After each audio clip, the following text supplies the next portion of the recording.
What's up, everybody? What is going on? It is your host, Medusa Maybe, and we are back with another episode of the Planet Podcast.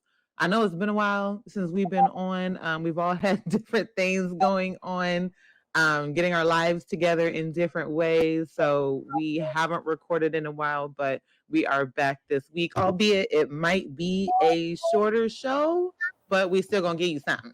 We still gonna give you something. So I'm back with my usual team. It's just myself and a couple of my peoples today. So with that, I will let Fallen Marvel introduce himself, and then Toku Terry. Fallen Marvel. Hello, everybody out there in EJOBN land and other parts unknown, depending on where you're listening from. This is your friendly neighborhood blurred, the Fallen Marvel. We're back again, and it has indeed been a while. I have been on an uh, well, I guess you could say somewhat planned hiatus, but I'm glad to be back in the fold, talking about nerd stuff and just kind of go from there and yeah, let's have some fun this evening as we record this. So yeah. All right. Hey, Rangers, Riders, and Magical Girls of all kinds. It's Toku Terry once again. I'm here with my crew as we discuss all the nerd topics important to you. All right. Well, welcome both of you. Thanks for joining me this week. Fallen Marvel, you've been gone for a little bit too, so it's nice to have you back.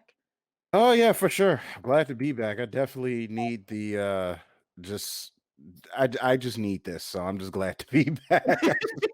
I've Have you just been gotten so everything like settled? Like you all good for the most it's part? getting there. It's getting there. I mean, I'm at my new place. I got most of my entertainment stuff hooked up, but I still have some things to get done. But overall, you know, I'm connected again. Nice. Yay. I know because we had to do, I think you missed the last two, right? The last two shows we About did, I think. about because I think you guys, I forget what you guys talked about before. I know the Snyder Cup was one of them. Mm-hmm. I kind of hate I missed that one because I definitely had my opinions about it, but uh it was that and it was something else like it was really we good that actually were happened. taught, yeah, we actually were one of the topics we getting ready to talk about, but this was we did like our anticipation for the Mortal Kombat movie. So we talked about that too and how we Oh, were okay. hoping how dope it how dope it was gonna Oh, be. oh We man, were that oh duped. wow. We were uh duped. We'll talk about but that briefly, but that's kind of what the other show was. What we were yeah, hoping the Mortal Kombat movie was going to be, for or our sure. excitement for it, I should say, maybe. Hmm. So, all right. We'll try to be brief. We'll try to be brief, ladies and We're gentlemen. gonna try because obviously we don't have Jensen here. We don't have Cassio here, so we definitely want to leave the Mortal Kombat movie discussion for our next podcast so we can get everybody on because I know we all got some strong feelings about this movie, but we are going to try to talk about it just a little bit because we got to say something. we got we got to say something about it. So, okay. So with that, we do have a couple little topics for everybody today. So we gonna go ahead and dive right into it. Um, so first up, I know this is something that Toku Terry wanted to talk about. It is a manga called Kaiju, Kaiju. correct? Kaiju. Kaiju, yeah. Okay. And it's number 8, the volume No, no, that you no. want to talk. Name of the manga is Kaiju number 8 because Oh, okay. So this is something that Toku Terry wanted to talk about. So Toku, go ahead. for those of you who aren't big Shonen Jump fans, listen. I know you guys are all like, "Oh, but I won't read Jujutsu Kaisen." Yeah, Jujutsu Kaisen is fine, but shut up and listen for a second. Y'all need to be reading Kaiju number 8 like right now because it is hilarious and it is awesome, and y'all need to be reading it. See, it's about the main character. See, in this alternate future, of course it's in Japan because it's a manga. Why would it be anywhere but Japan? But whatever. Um, Right. the main character Kafka, which again, I'm not complaining, but that is a really German first name for a Japanese man. Like I I mean, like I I mean, get after having Berserk and Full Metal Alchemist, is it like no. Berserk and there's going to be some Eurocentric stories coming out of Japan. like Berserk and Full Metal Alchemist specifically take place in either in fantasy versions of Europe. Like Full Metal Alchemist, Amistris is literally just Germany, and Right. like and I think Berserk is supposed to be the Holy Roman Empire. It's kind of unclear what part of Europe that's supposed to be. Yeah, it's really like Berserk is really ambiguous. Like Yeah, all you can do is guess. yeah, that's the problem because with Berserk it's like, okay, I know this is Europe, but I don't know which part of Europe, and I don't know which time period it's supposed to be. Like, I get Midland is like a fantasy, but it's even more generically every European country than most fantasies. Like, Mm-hmm. it's everything. But anyway, like Kafka is a hate that name. I yeah. know you already talked about it, but I hate it. Like I hate it. I hate it. Kafka. Okay. Yeah, but Go ahead. I'm sorry. yeah, Kafka is a he's part of the recovery unit for Kaiju, which as everyone knows are Japanese monsters. Here's the really good part about Kaiju number 8. So what Kaiju number 8 does is it brings back the word Dai Kaiju, which means great strange beasts, but because they're like, look, we're never going to get the word Kaiju to just mean strange beasts again, we're not going to bother trying. Both man-sized beasts and giant beasts are called Kaiju, but only the strongest ones are called Dai Kaiju, which is a really interesting idea, and it makes Dai Kaiju seem, overly powerful again. But Kafka, he's a member of the the recovery and cleanup squad after the big important people kill the Kaiju. Him and his friends clean it up, and he had this dream that he and his childhood friend would fight Kaiju together, but life got in the way. It turns out she's super good at guns, and he's not. So he's a cleaner, and then one day, him and one of his friends, Reno, they're dissecting a kaiju, and then they get attacked by another kaiju. And Kafka, being a decent person, he rescues Reno and gets his leg crushed. So while he's sitting there in the hospital with a completely crushed leg, like I need you guys to understand, his leg was basically just skin.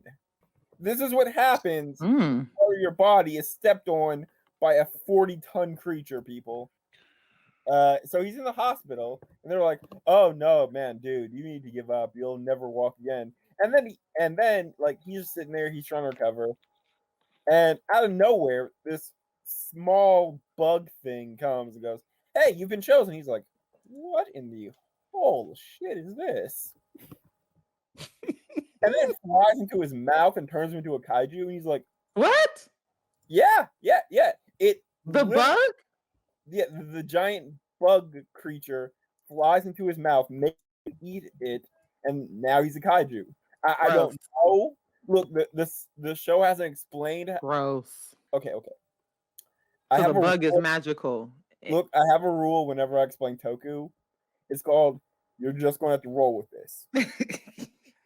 Apparently so, because That's it definitely That's the nasty. moment you said that, like I'm already getting like Attack on Titan vibes, but it just makes less sense, I guess. Well, But Gross. yeah, but so the thing makes him eat it. He's a kaiju now. Everyone freaks out. Well, like, I understand why he's freaking out. I know if I woke up one day and I had suddenly turned into an 8-foot tall monster with a pure black body and glowing green volcano veins and a white skull face, I would be a little nervous about my life and where it's leading me. I mean, for sure. Because I wouldn't even have no words for that. Just when you uh, you go from getting your legs crushed to nothing, and then you swallow an insect that turns you into a giant monster of some sort, and I don't know. Like Yeah. So that's a lot. One of those like from like 0 to 100 type of stories I can tell already. yeah, So yeah, it's wild. But so him and his friend Reno, they're like, okay, well, we obviously we can't show this to the self defense force because they'll probably kill you and cut you up and turn you into and use your body as research. And then Kafka's like, yeah, let's avoid that. See, I finally got my organs arranged in the right way that I like them. Let's not do that. But then another kaiju attacked Kafka, who literally seconds ago was like, man, I really shouldn't do anything to stand out. Then he sees this little girl trying to pull her mom out of the rubble while the new kaiju is attacking, and then Kafka's like, oh hell no, and just boom, one punch. Just this is a kaiju the size of a 4-story building, and Kafka just ups it, and it turns into blood splatter. And then Kafka's like, yeah, I probably shouldn't hit people anymore with something like this. And I'm like, yeah, dude, don't punch people anymore. Like, you're not allowed to fight humans. Like, that is your rule. You just can't fight humans anymore at all. Period. Ever. So that's after he turns this hilarious. thing into a blood splatter, as I mentioned before, he had a childhood friend, and they had swore that they were going to become members of the self-defense force together. Her name is, oh god, Mina Ashiro. And if you've ever seen an anime, you know the blank-eyed, emotionless girl in every anime? Yes. Yeah, that's her. Just like I'm sorry, I promise everyone else is really super interesting, but the love interest is just Jesus Christ, like I mean, there's got to be a type in every type of manga at some yeah, point or like another. Kafka. So I like Kafka because he's hilarious. Like Kafka's this really interesting main character because he's like, what if the comic relief was the main character? So he's like super goofy and funny and overreactionary, but he's also, completely badass. right. So it Right. works. Hey, I'm interested. Yeah. I will try to remember to pick it up myself Yeah. and So yeah, see everything where I it just goes because it's described interesting. literally everything I just described is literally the first chapter. But yeah, so after he turns this kaiju into blood paint, like I can't even call it. I'm sorry, this man in one punch reduced a 4-story monster to the exact size, consistency, and color of paint. And he's like, and I'm just like, yeah. So he turns to his friend Reno and we're like, hey, Reno, you know what we should do? I'm going to try to join the self defense force one more time because I'm 32. This is my last chance. If I want, this is my last chance to follow my dreams. And I know it's weird for a 32-year-old man to be talking about dreams, but hey, as long as you're alive, you gotta follow them, right? And I was like, I feel that, man. I'm going to help you. So they joined the self defense force, and that's when the real craziness happens. The reason why the manga is called Kaiju number 8 is because when Kafka first transformed, he is given the title of Kaiju number 8 because he's the 8th kaiju to manifest that year that managed to survive more than one fight with the self-defense force. Though call it a fight is unfair because he spends the entire time not fighting back and trying to just get away while the self-defense force tries to murder his face in. That's crazy. Like Really, it's definitely something that's got my attention to want to learn more of it. Like it just like because I kind of enjoy like a series that like either is just kind of like just nuts and it doesn't try because it comes off as a series that doesn't really try to take itself super seriously and just wants to be chaotic, and I don't mind that. Yeah, it's super toku. Like the drama scenes are super dramatic, but the comedy scenes, which is more comedy than drama, and the comedy scenes are super funny. Like, and sometimes the comedy will fall right after the action, so you'll go from wow to busting a gut. Like my favorite one is when Kafka gets into a fight with another kaiju, and he literally punches it so hard that it disintegrates layer by layer. Like first the skin layer, and then he Oh my goodness. oh, and then he's like, yeah, regenerate from that. And then the pieces start wiggling. He's like, oh, wait, crap, I was just kidding. Do not regenerate. Do not get back up. And it stops, and he's like, oh, thank God. And I'm just sitting That's there crazy. dying laughing. That's crazy. That is absolutely nuts, man. Kaiju number 8. I gotta remember that. Yeah, Kaiju number 8, people. Enjoy it. And like I said, the other thing I like about Kafka is he feels like a real person. Like if you woke up and you had kaiju powers all of a sudden, you'd probably react the same way. I would assume so, because I mean that how does one process that? Like really, just how does a normal human being process having kaiju powers all of a sudden? Like it just uh, it's just like You don't. You just look. You either act goofy and freak out like Kafka does, or you curl up in the fetal position somewhere and start questioning if you still count as human. And I'm sorry, but we just got rid of Evangelion for the final time, so I'm not going to do Rudy stuff ever that again. damn series there. Oh wait. I mean, hold on. Spoiler alert for those of you who haven't seen Evangelion 4.0 or 3.0 plus 1.0 or whatever it's calling itself. I don't care. Look, I haven't seen it and I don't care. Like I don't even just go ahead. Spoiler alert for those of you who do care. Shinji ends the series by getting the powers of God and just retconning the entire series out of existence. And I'm like, you know what? That's the best ending ever. The last 20 years I had to deal with Evangelion are completely worth it for this ending. I hate when they do endings like that, dude.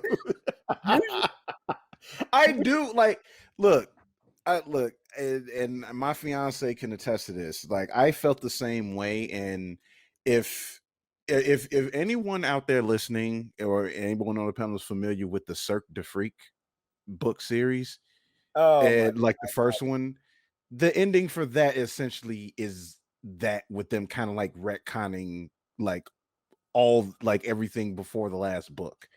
And it's just like that just really turned me off from the series in general because I hate when they do that. Yeah, it's like some retcons I get, but when it's just when it gets to the point where they have to like literally undo everything they've done up to that point, and it's just like I don't have any more interest in. I agree with that for most series, but you know, it's Eva. Yeah, like sometimes it works, but most of the time it doesn't. Yeah. But like I said, the reason why I like that ending is because, you know, I hate Eva. So the idea of them of Shinji finally getting the power of God and going, you know, this series kind of sucks. There's no way to fix this, so let's just undo it. Appeals to me personally. Like I get it. I get it. I never thought like this is a sentence I never thought I'd say, but I agree with Shinji's decision. Ugh, that did not feel right. What other situation was there? I mean, shit. I mean, it's kind of to me. Okay. To put it in comparison, where they kind of have to go back and retcon some things. Like I already mentioned Cirque de Freak as an example of why I don't like it, but then you have something like Justice League Apocalypse War where it was justified like completely. Yeah. Like Apocalypse War. Like them having to do that was like 100% justifiable. Yeah. They broke reality in that movie. So it was like, you know what, Flash, you literally cannot make this worse. Right. Kaiju number 8 is just glorious. I love it. Seriously, you guys should check it out. It's only 32 chapters. It's an easy read. It updates every 2 to 3 weeks because the writer and artist of Kaiju number 8 is like, hey, I see how all of my friends are killing themselves, but trying to force themselves to make these deadlines every single week. So I'm going to not do that because that's stupid. And I'm going to take my time with this manga so I can have all the great art that I want and not mess up my health because I'm not a moron. And I'm like, good on you. Hey, There it is. and we wish them all the best. So Basically. All the yeah. best. I don't know if this is his first manga or not. This is the first manga I've read by Naoya Matsumoto. I don't know if this is his first manga or if he has others, but if anything else from him is this good, I'm definitely going to look out for him. That's what's up. Sounds good. Yeah. That's what's up. Well, I've ranted for 2 minutes. I'm done talking now. Okay. All right. And really quick, I just want to let everybody who's listening know or remind everybody that Yasuke, which is the anime that has been made by Netflix about the first Black samurai or samurai warrior of African descent, is out currently right now. Oh, it's out. Yeah, it's out. Okay. It's on Netflix right now. So I'm not, one thing I'm not sure of is if it's, because I haven't looked at it yet. I just got like a reminder on my phone. I don't know if they're releasing, an episode. My assumption is they've got all episodes on there. It could be a single movie. I am not sure which one it is. I think It's a series. right? It's definitely a series from what I can see, and So it it's looks like the whole. episodic. Yeah, but Netflix doesn't do weekly with. They just throw it all up there. Yeah, that's true. So yeah, it's all up here. It's all well, up here. so it's out currently right now. That's what's up. I'm gonna check that out this weekend. Yeah, because I'm definitely checking that out this weekend so we can talk about it because I've honestly been looking forward to it ever since I heard about him historically. So yeah. Well, for sure, because I mean, I think besides the obvious, one of the things that I realized that apparently they got a for those that are familiar with the indie artists like on Facebook and whatnot or whatever, I believe they used one of Thundercat's songs for the opening for it. That's pretty dope. Like if you guys are familiar with the artist Thundercat, because most of us are more familiar with the Dragon Ball Do-Rag video, which is hilarious, but the song is so awesome. So, but they're using, I believe the song is called Black Gold or something like that. Interesting. And that's the opening thing for the series. So like I thought that was kind of dope. Yeah, and quick disclaimer for those of you who were gonna like use this anime to base your history paper on him. Don't do that because right. From what I'm told, it's a very fantasy sci-fi-esque story. It's one of those things where they use historical characters and then shove the historical characters into fantasy sci-fi worlds while still using the names. So enjoy the show, but don't like please don't put like historical weight on it. Because it's not that kind of an anime. So right. It's like everyone just think like if you're doing something on, it's equivalent to you doing a paper on feudal Japan and you based all your resources off Onimusha. Just don't do it. Just don't do that. Don't do that. Exactly. just enjoy it. And it's, and in all honesty, it's an anime. I can't think of too many animes that are true historical animes. They have some kind of fantasy or magic or a different adaptation or something to it. So just let it be what it is. See literally any anime that has Oda Nobunaga in it. Literally anyone. Right, because it's Mhm. plenty. There is It's definitely plenty. plenty. I think he's even in a video game or two. So There's once again Onimusha. yeah, Onimusha. Yep, you're right. That's one of Exactly. many. Yep. um, So Nobunaga the Fool, where he somehow gets into a mech fight with Joan of Arc. oh my god. You guys can't see my face, but I am dead serious. I So do yeah. not doubt it, my G. So I just wanted to throw that out there to remind people that Yasuke is available on it's on Netflix right now to watch. So Thank you. I'm check informed. it out. Thank you. I will check that out as soon as we're done here. Yeah, I'm gonna make that my thing this weekend to watch it. Mhm. All right. Yeah. Okay. Well, thank you, Toku and Fallen Marvel, for letting us know about Kaiju number 8. So, I don't, from what you described, I don't know if I'm not a manga reader anyway, but from what you described, I don't know if I could read it because the whole bug climbing in his mouth and all that, like I'm nah. I wouldn't be able, but it sounds like it's a good one. So hopefully people will listen to Well, this. it's drawn. It's not live action. Yeah, Live action is but harder to look at. yeah, but I'm not a big manga reader anyway. So I do I will be fair. There are some elements of body horror, so I will be fair for those of you who are uncomfortable with body horror and imagery like that. Probably avoid this one, but for those of you who can but it's very light body horror, like anything involving Kafka's body is played for laughs, but there's still the bug thing, and there's still Kaiju number 9. God, I hate you, Kaiju number 9. I'm glad you're dead. I mean, you had to get another number in there somewhere. Shit. Yeah, like there's a big mystery about. There's a big mystery about what's going on with the Kaiju, how sentient they are, what their plan is, if they have a plan. It's all very mysterious. It's only been 32 chapters, so of course we don't know everything. Heck, we don't know anything, to be honest. Of course. I mean, because it's only 32 chapters, and it's a manga, so we're going to be here a while. Right. For sure. All All right.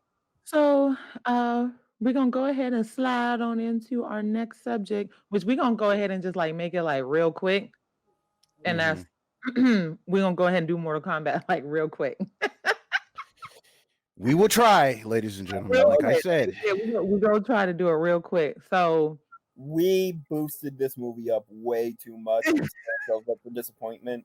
Like if we hadn't have boosted it up as much as we did, we probably wouldn't hate it as much as we do. Maybe. I don't know. I think I would still hate it. Even if I didn't boost it up, I think I might still hate it after watching it.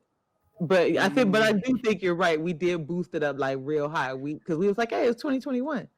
It's gonna be dope. Hey. They got all these, dope looking actors, whatever. Listen. Look, we had, what do we have before this? We had Sonic. We had Sonic, which was pleasantly good. We had Detective Pikachu, which was pleasantly good. I think Monster I don't know if any did. Now, no, it did, but people forgot about it, and rightfully so. That's what I figured. I was like, I don't think we talked about. No, because very few people were actually like talking about wanting to see it, aside from like my friends that like actually play the series.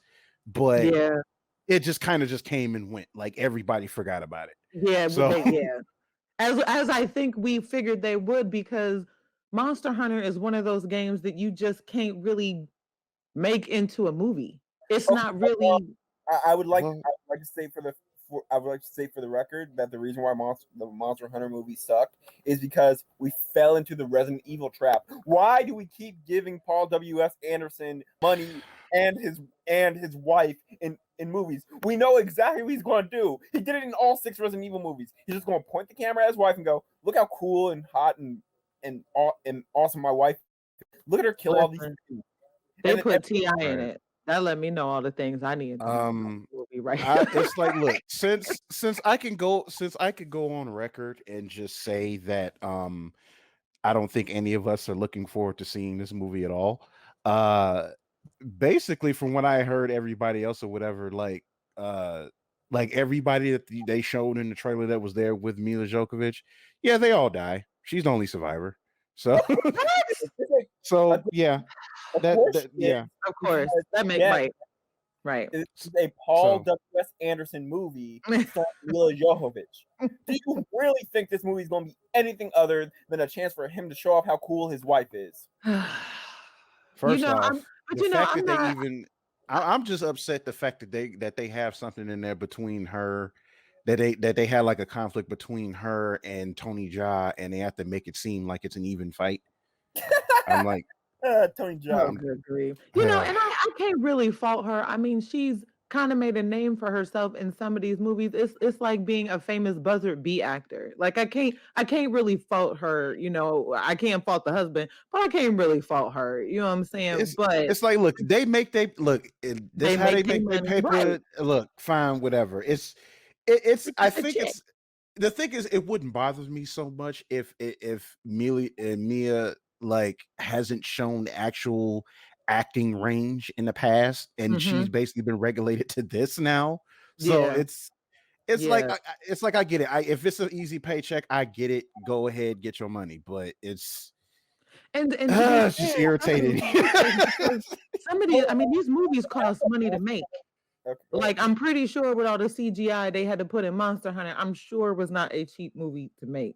So, No, you no. know, I just, so here we are with here we are with Mortal Kombat. We're gonna try to keep it brief because we really want to discuss this with the rest of our podcast family on here. And I know we all got strong opinions about this movie because we are fans of the video game itself.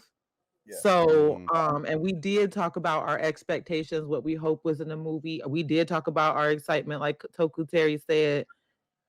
And you Mhm. see in my little scroller ticker at the bottom where I said sad solo flute plays. Yeah. Yeah. Okay. Real quick before I start my rant. Yeah, so do your real quick thing, Toku Terry. Go ahead. You go ahead and start. Start my rant. Monster Hunter is owned by Capcom too, which means this is the 7th time Paul W.S. Anderson and Mila Jovovich have screwed over Capcom into giving them money just to make a vanity project.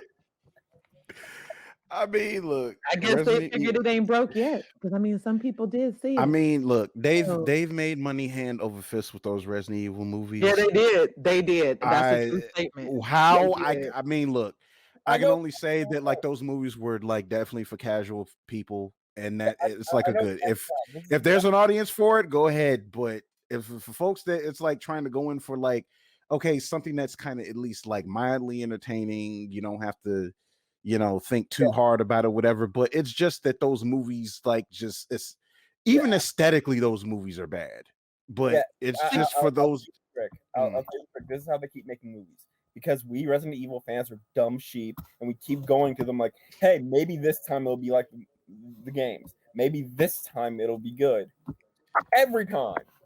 See, and this is why I But have, you because know we how talk about Mortal Kombat, but this is why I have a reservation about a Borderlands movie. For what? Why? Now That's I fair. know nobody That's else really fair. plays Borderlands but me, but Borderlands is not the kind of game that you make a movie off of. It's not that kind like Monster Hunter is not a game that you make a movie off of. That's not what we should be doing. Like, so Monster they're working on a Hunter, Borderlands movie, To and be I'm just over fair, here rolling my eyes like, no, well, no. And to then you be got Kevin Hart fair, as a star.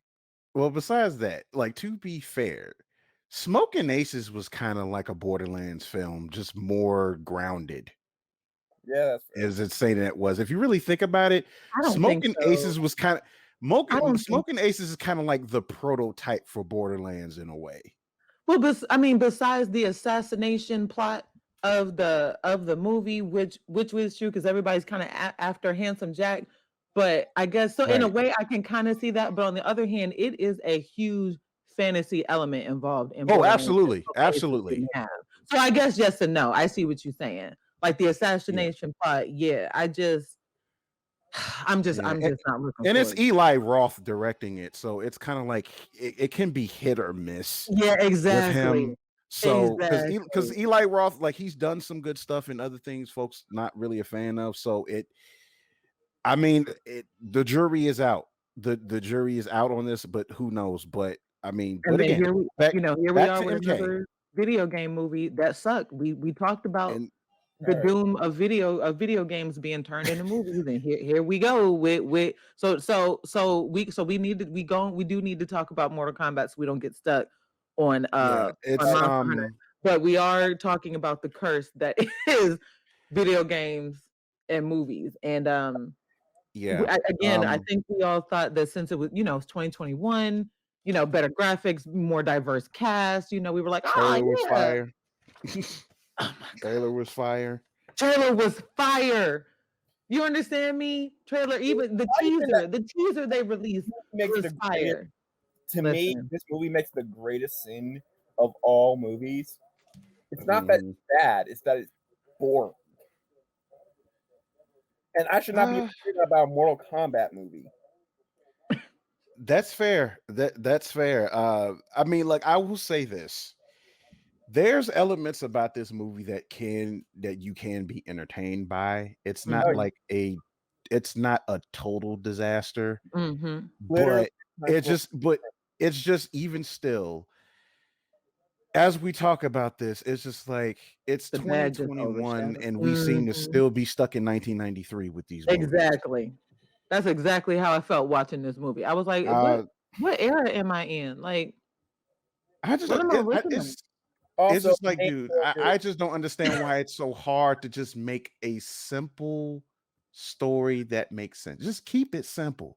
It's like if there's one argument that we can give the original one, granted, the original one wasn't a great movie, but they kept it simple. They did keep it simple. The plot was simple.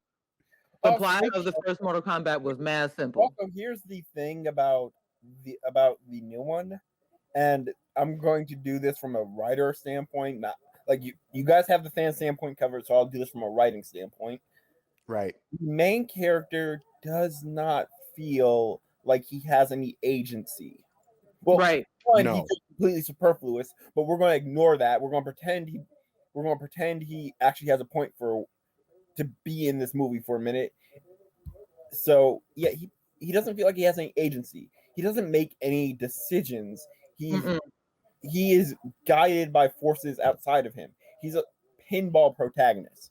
He does not Right. act on his own free will. He just does whatever other people, hero or villain, forces him to do. And that's exactly and that's not good storytelling. You want your protagonist to be a force of change, not to be. You want your protagonist to act, not to be acted upon. That's true, because he really, in all honesty, he honestly literally serves no purpose except for what I think was he was a conduit for Yeah. spoiler alert, for Scorpion's return. That's the only thing that I can think he was, is because he was an ancestor of Scorpion, of Hanzo. He was a conduit to help fuel his return back. Yeah, but he, like, nothing depended on him. The world did not depend on him joining. You know what I'm saying? He literally served no purpose in the movie. He didn't help anybody win, really. Yeah, he had a fight, but I mean, it was, you know what I'm saying? Like, he was pointless. He was pointless. Was absolutely pointless and served no purpose. So the fact that he was who the movie was kind of centered around, I was like, what am I looking at? And then he was not interesting at all. No. There was And that nothing was the interesting other about thing. it. It was like an actor, he literally had no charisma whatsoever. Like, he was bland. I don't think that was Louis Tan's fault. No. I'm not blaming it on him. I'm talking about his character. Like, his character was bland as hell. You know what I'm saying? Like, I was so disappointed. I was so disappointed. It was, and it was just like, and I like the fact that, like, with the writing, like they were trying to make us care about him by giving him a family, but we didn't care. We didn't care. It did nothing. Like, it did No. nothing for him. No. Because you didn't make the character interesting. The character was literally he was just filler for like other characters that's already established characters. Exactly. And you did nothing with them. And it was what? In all honesty, if they would have killed the family, then I feel like that would have maybe given him more motivation to join. You know what I'm saying? Because then it would have been like a revenge theme. Something. You know what I'm saying? But the way that it was, I was just like, eh. And you're right, we didn't care about that damn family. We didn't care. And here's the thing, and here's the like major issue. Like, the problem is, let's ignore the fact that he's not one of the established characters. Like, I know why the character exists. He's supposed to be the audience insert so that the other characters can explain things to him. But Johnny Cage exists, and that's basically what Johnny Cage is for in the games, so other people can explain all the magic stuff to him. Well, Yep. And that was what other people were saying. And instead, it's like, on top of it not being Johnny Cage, and they're trying to make it Cole, and it wound up not being Cole, it wound up being Kano. Kano wound up being the audience character. Which is hilarious to me. So no one likes Kano. Like, in movie, like, we find him funny out of movie, but we also recognize that he's a douchebag and deserves to die. And in movie, no one likes him. I mean, they made him even more unlikable. Like, we all know, I know the job isn't to like him, but I just found him like super overly annoying. Like, I just wanted somebody to like shoot him in the head and get it over with. You know what I'm saying? Like, I could get that. I could get that because it's like, he just kept going and kept talking and kept going. And I'm just like, dude, honestly, you don't really add nothing to it either. You know what I'm saying? And he just kept going. And I was just like, oh my God. Yeah, like, he was literally just there just to give Sonya more relevance, it seems like. And then they did the double cross, like, we didn't know the double cross wasn't coming. We know the double cross was coming. That's the thing too. Like, it just felt so like, okay, look, this was another problem with this movie. And the thing is, we're not gonna stay on this too much longer. Yeah, we're gonna move. We're gonna be all night talking about this movie. It has a lot of problems. Go ahead. One of the problems, and that is what alluded to like the major problem with this movie, is that it essentially tries to establish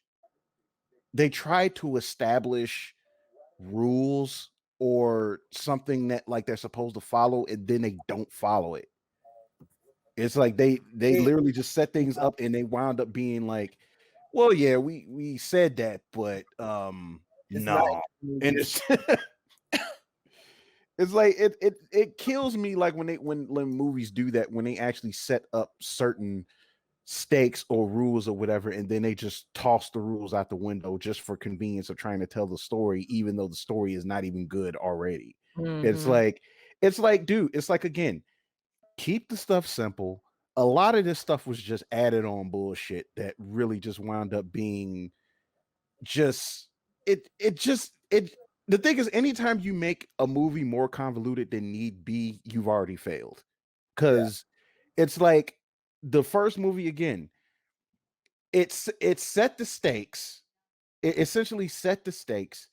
You had Liu Kang as the character that I think was probably like the most relatable to the audience, because it was like, I think so. he left the Order of Light, he tried to live a normal life. He was haunted by his brother's death, and such and such, and like, again, he has to come back and relearning like, all this stuff that he was taught about the tournament, the fate of the world, blah blah blah.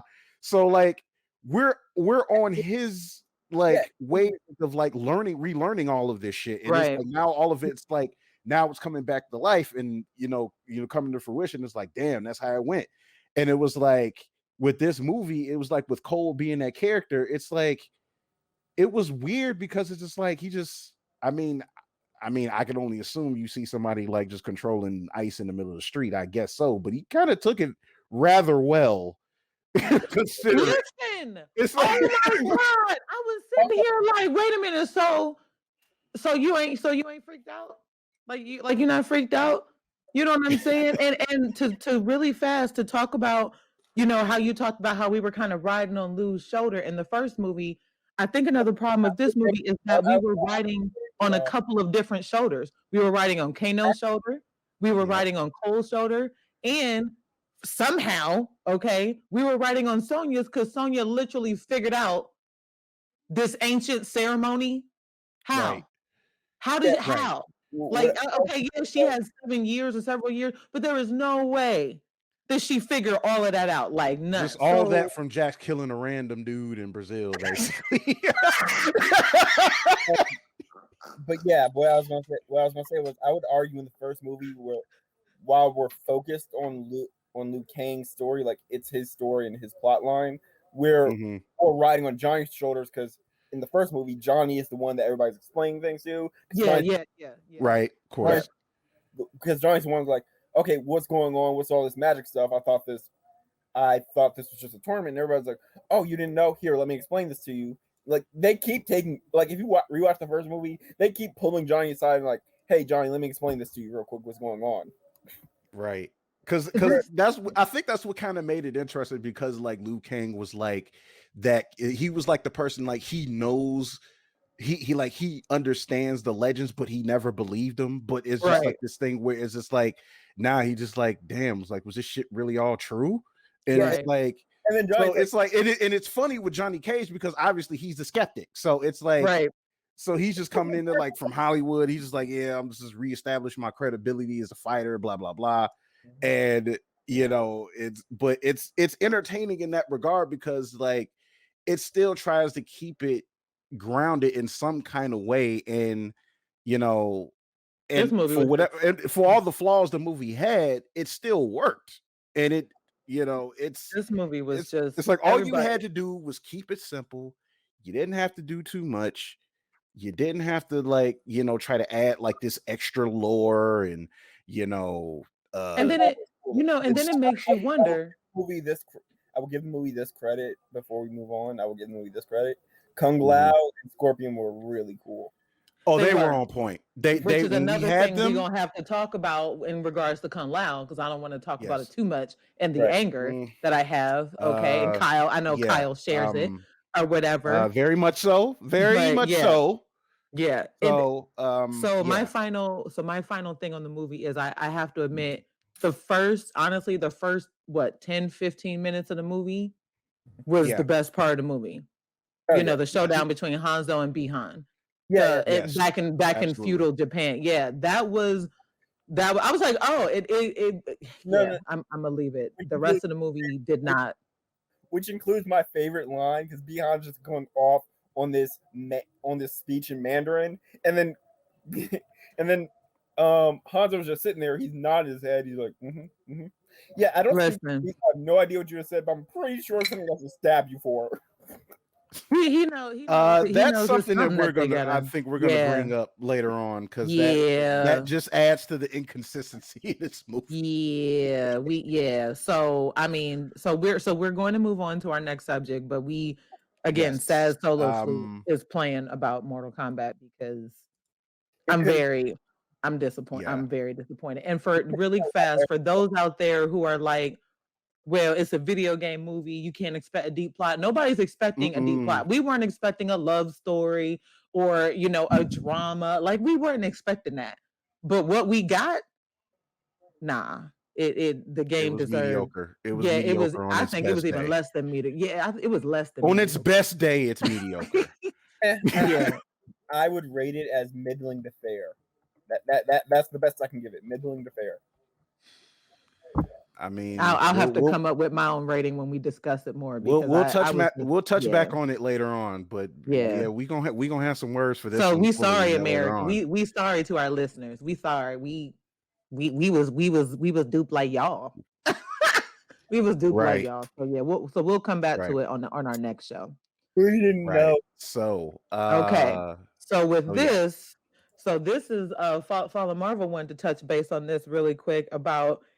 Is the WB trolling Zack Snyder? I'm not really sure what this is about. I hope so.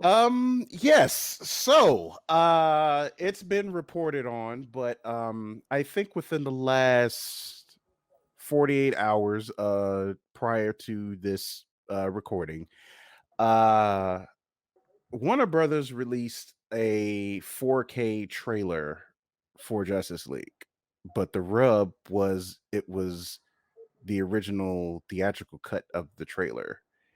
The basically they released a 4K version of the 2017 original cut trailer. And needless to say, Okay. Snyder fans are not happy about it. Because it does kind of come off as them trolling Zack Snyder, which honestly, if you've been listening to us or been following some of the news outlets regarding this stuff, you guys know that whatever PR shit that they try to say, Warner Brothers and Zack Snyder have been beefing for years. So, with this being a thing, um, honestly, I find it to be hilariously petty. But granted, I mean, I can't say that Zach hasn't been above the pettiness too, because he did some petty shit like within the confines of making his movies as well. So it's basically it just really seems like it's just a contest of who could be more petty. So but yeah, Snyder fans are not happy about this at all. Yeah, for most of you guys know, ever since it dropped, there's been a lot of outlets coming out saying that, of course, everybody's happy that he was able to do the cut for whatever new stuff he decided to add it, blah, blah, blah. Whatever the case may be, he got it made. But it's just a simple fact that it's been confirmed by him that the stipulation of him making this movie would be that whatever he does, since I guess Warner Brothers was trying to go a different direction anyway, his cut is not considered in direct continuity with what they've already done since then.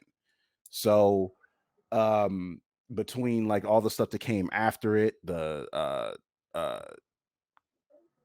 Aquaman, Shazam, all the other stuff like all after that, the Snyder cut is not considered to be canon to what they're trying to follow through with. Even if it was, hey, Flashpoint is still coming in a year to wipe That's it all because away Warner anyhow. Brothers sucks. That's what So that is. they do. I mean, I'm not absolving Warner Brothers at all. Like, don't get me wrong, but I mean, we can't ignore that the man's writing is not that great, and it's not compelling enough for everybody to be on board, which is sad to say, because again, I want to be invested in these characters that you are doing stuff for, but ultimately I've not been, because a lot of it has felt really superficial. Like it just felt very surface level fan servicey. Like it had no real deeper meaning to it, as much as he tries to be like more deeper to it or whatever. But it's just whatever the fact is that Warner Brothers has no intention of seeing through Snyder's vision with the other movies. Which after reading his plans for Justice League 2 and 3 is a good thing. Like, Snyder fans, I'm sorry, but y'all gotta be the most brainwashed edgelords I've ever seen. Y'all really want your Justice League movie to be, oh, everyone dies, but then the Flash versus time, and then everyone nearly dies, and then Batman dies, but turns out he knocked up Lois Lane, and that's gonna save the world. That is the world y'all want to live in. That is. It's very up in the air. Like, my thing is this is like look, I just want to put it on record for those out there to look. Do not let my moniker fool you. I love comic books. I love DC stuff too. Like, the thing is, I grew up on mostly Marvel stuff, but hey, my first introduction to comic book stuff or whatever was Christopher Reeve Superman and '89 Batman. Like, that's what I started with. It's just that over the years, Marvel has been my preference, but I've always had a special love for DC characters. So it's seeing how it's because that, like, it's this thing, and this is just being a critic of Snyder's work. It's just that he focuses so much on the iconicism of the characters that, like, he kind of just sacrifices like what makes them unique as their own personal characters. And that's kind of like one of the reasons why it's like folks have criticism of Man of Steel because even in hindsight, it's kind of funny because for what we know about Superman as a character, we all know that his moral compass comes from his earthly parents. Mm-hmm. But his earthly parents kind of were cynics. So it's like, it's like, it is funny because Jor-El, his biological father, as an AI, was much more of a loving example than his own earthly parents, which I thought was hilarious. Which does It's like, not make sense. Which, oh, may I? go ahead. Oh my god! See, I'm the resident Superman expert here, and oh my god, Man of Steel does not get Clark Kent at all. It does. Like, one of I my mean, it's depictions of, I'm calming down. One of my favorite depictions of Superman is, well, outside the comics, my favorite Superman is Superman the animated series. It is one of the best depictions yes. of Jonathan, Martha, and Clark Kent because it is one of the rare series where you really see that Clark at his heart is a farm boy. That's all he wants to be. He is just a farm boy who wants to help people. And you see that Jonathan and Martha Kent are the kind of people who would give the shirt off their back to help anyone. When they meet the Martian Manhunter, the Martian Manhunter is so nervous about meeting these people because he's an alien. And Jonathan and Martha just smiled and said, "Come on in, come get some food. We don't care." I mean, Bruce Timm was a goat anyway. So I mean, and even if you don't, and if you're too young for Superman the animated series, Smallville also gets this really well because in Smallville, yes. Jonathan and Martha Kent are just the best. They are worried for their son, but they never try to hold him back. They're like, "Hey, you have these powers, and you can help people. You have a duty and an honor to help others." Mm-hmm. They support and they love and support him for this. And of course, I don't have to mention the comics because do I really need to? We don't have time for that. So Yeah. So all these different sources have the Kent like, "Hey, we're scared for you and we're nervous about how the world will react, but we love and trust you to make your own decisions, and we believe in you, and we believe that the world, while flawed, is naturally good, and that they will accept." At no point, no version of Jonathan Kent ever imply that Clark should have let a bus full of children die to keep his identity secret. Yeah, that does not hold up like after in hindsight. yeah, that's Like the to only part me, I can agree with. to me, like watching that scene again, and it's like, dude, like that was it's like and I'm sure like Clark at that time couldn't have been no more than what 12, 13, maybe. He was in his teens for sure. Like he He was was young. adolescent. He was Yeah, adolescent. he was And it's young. like, dude, that is not something you put in someone's head. Said like, yeah, maybe you should let him die. Like, what? that is not what you tell your. Obviously, you don't know where he came from. But that is not what you tell your super powered son, who's still trying to figure out who he is. Like, that is terrible. Again, and that's something that we get repeated in the Justice League movie when Cyborg's father tells him a similar thing. He's like, "Hey, you'll have the power to do anything, but what you really should do is nothing." And again, I blame this on Snyder being a fundamentalist, conservative, objectivist, and in his ideology leaks into his scripts because any other person would be like, because if you ever notice, a lot of Snyder's movies kind of scorn the idea of helping others and have a very buy your bootstraps mentality. So I don't know why they keep giving him superhero movies, but that's not my job. So I mean, I gotta disagree with all of it. I gotta disagree with both of you. So that's fine. I would like don't. to. Yeah, Go ahead. I'm sorry. obviously we don't have a whole lot of time. We have to get to our last subject. But You don't. my thing is I'm I'm not a Snyderist or whatever they're called. I'm not really that person. I honestly could care less about him as a director one way or the other. But we don't include you in that description. So yeah, don't worry about yeah. I that. like some like there are some directors like I really like, but there are some like in this case where I'm just like, if he's making the movie, okay, I just hope it's good. You know what I'm saying? Like, that kind of thing. But for me, I always just go back to in terms of comparing this one to the first Justice League, which is I guess considered canon. Yeah. And from a WB perspective versus a particular director, I kind of think it's kind of childish of the WB. Like I get in their mind, I agree. you know what I'm saying? Like I get in their mind, Josh Whedon was that movie was it. That's what they gonna count.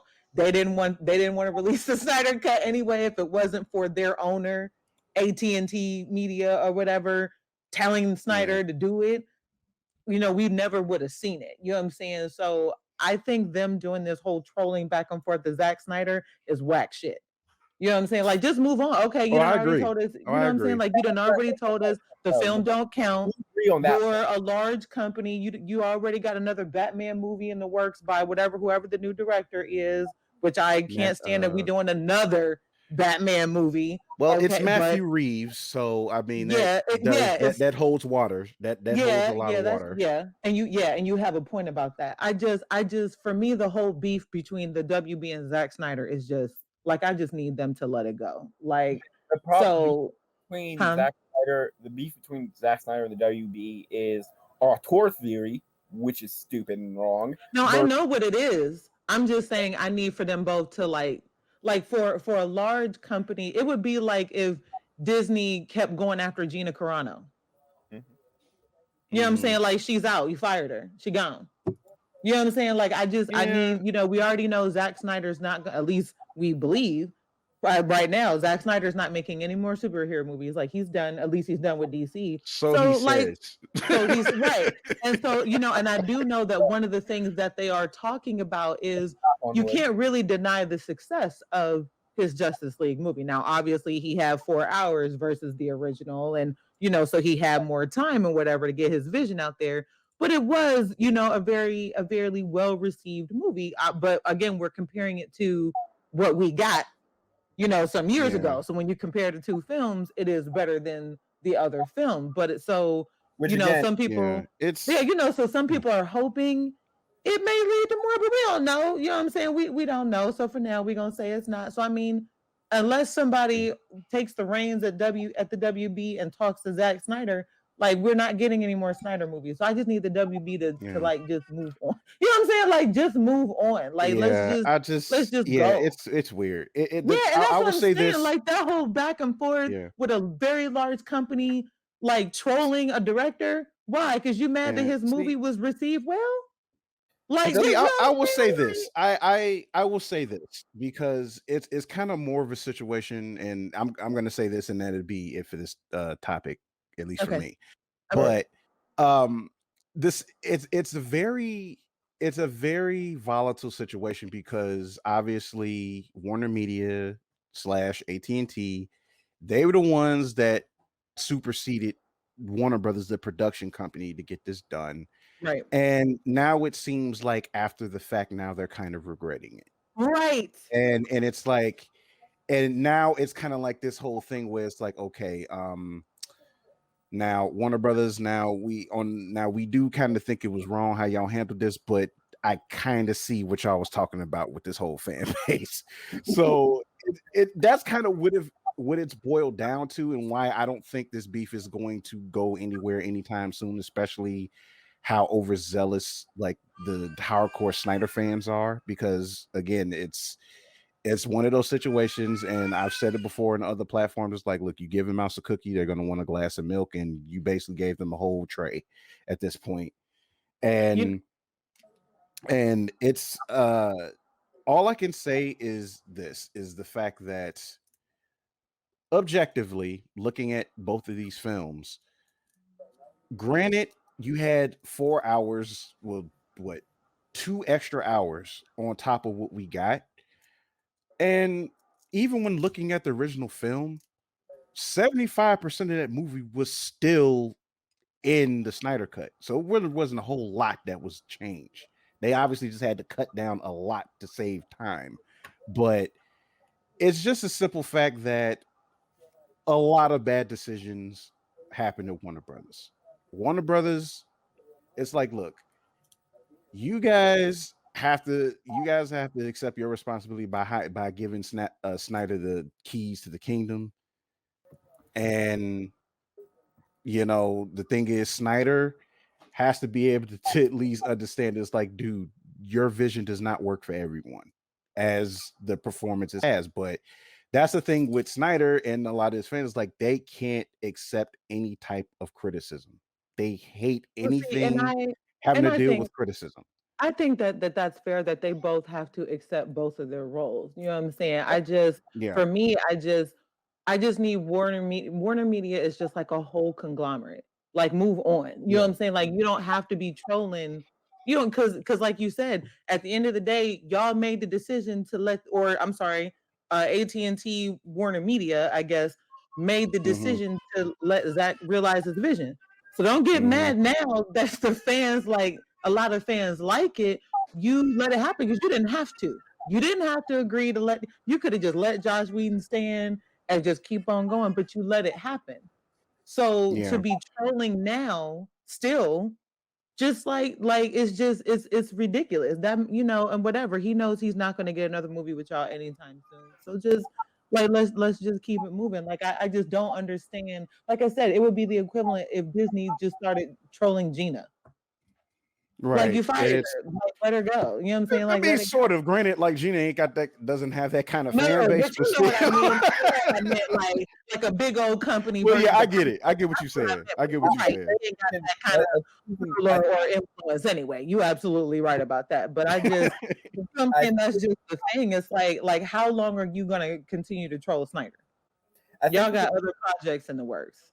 I think we And can summarize this. I'm still upset that they canceled New Gods. You know what I'm saying? Like Warner Brothers got their own problems. So I mean, y'all Yeah, got other things to absolutely. worry about Absolutely.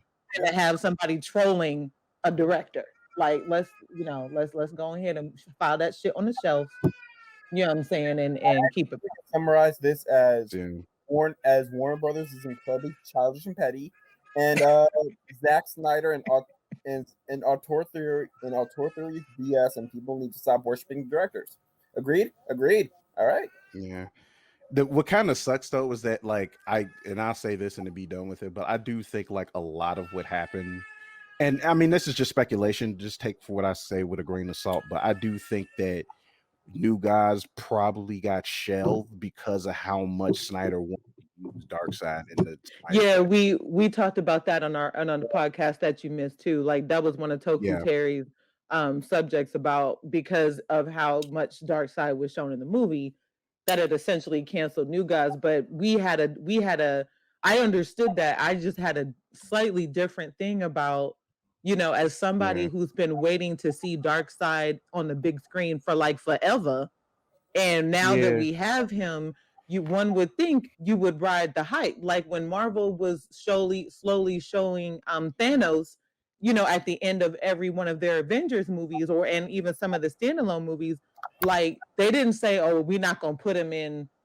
A big movie, you know what I'm saying? Because we didn't seen Thanos at the end. Like they didn't do that. They Yeah. built on the Thanos hype, and then Yeah. they But showed him. And I felt like DC could have did the same thing with Yeah, but, Darkseid. see, but I think they were trying, I think that was what they wanted to do, but because the thing is what ended up happening, it's like even that first scene with when they Him first landing. introduced Darkseid or whatever, Mhm. him landing, that was just like a whole nother like design skin that they just put over Steppenwolf, because those are the same exact animations that we did see in the original cut, except it was Steppenwolf. So it just makes me think that obviously when Snyder okay. was able to get the money to do this Snyder cut, to do it the way he wanted, and once again, his fans were very vocal about wanting to see Darkseid. Yeah. I wanted So, to see him too. I'm not a and we Snyderist, but I did, wanted but to the see thing him is, too. in the fashion that we did see him, I'm like, look, it's like, okay, I'm thinking he's going to do something like really like memorable, which he did, but not in the way it was intended because he was. He just needs to be funded. He just needs to be funded independently by somebody else and just make a movie. But then he can't He just because needs the to do one. characters He just belong needs to to do one and DC. dones. Like So he Snyder needs to can't. just go back to doing one and dones. When he does singular stories that's not connected to the bigger, larger thing or whatever, hey, he has a good track record in that arena outside of Sucker Punch, from what I heard. But I like Sucker Punch. We're not gonna get on that. But I haven't seen it myself, so I don't have an opinion. So, like, okay, that's just what I've heard. That's just what I've heard. It was a good one. You know, a lot of men didn't like it, but a lot more women liked it. That tells you a little bit about it. Is it like a gender bias thing? It's not a gender bias thing, but it does revolve around women. And what it is, it's like back in the day when parents used to lock up wayward girls, or try to take them to a facility to get stuff done to them if the girls showed that she didn't want to like fit into societal norms, right? Got you. So it centers around a character who gets put into one of those places, and it's just a whole bunch of abuse that happens to these girls in this facility. And what it is that to get through these different kinds of abuse in these different situations, the women in their minds, they start imagining themselves someplace else as a way to cope with the real world. So a lot of the fantastical scenes and the things that you've seen in trailers, that's happening in these girls' minds. So a lot of the men didn't like it because they felt that it was they just felt it was corny or it didn't make sense, but they didn't understand that it was a mental escape for these women.